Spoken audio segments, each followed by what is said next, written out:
Amazon అడవుల్లో ఒక జాతి పక్షి ఉందంట. బాటసార్లు త్రోవన వెళుతూ అలిసిపోయి చెట్ల నీడన కూర్చుంటే ముఖం దగ్గరకు వచ్చి విసిరిద్దంట. పెద్ద పెద్ద రెక్కలతో అలాగ విసిరిద్దంట. అలాగ విసిరి విసిరి విసిరి విసిరి విసిరి వాడు ఫస్ట్ ఆశ్చర్యపోతాడు. పక్షికి ఇంత దానగుణం, ఇంత దయగుణం, ఇంత సేవాగుణం ఏంటి అని వాడు ఫస్ట్ ఆశ్చర్యపోయి ఆ ఎండ తీవ్రతకి, ఆ చెట్టు నీడకి, ఇది విసిరే చల్లదనానికి మొదట ఆశ్చర్యపోయినా తర్వాత మత్తులోకి వెళ్తాడట. మనం కానీ పాపపు మత్తులోకి వెళ్ళినట్టు. అర్థమైందా?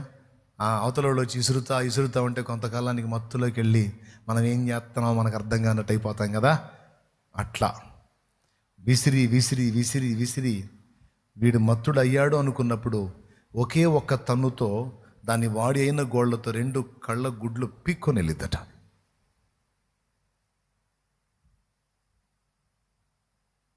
ఇంకోటి తిరిగి చూస్తే కళ్ళు కనపడవు.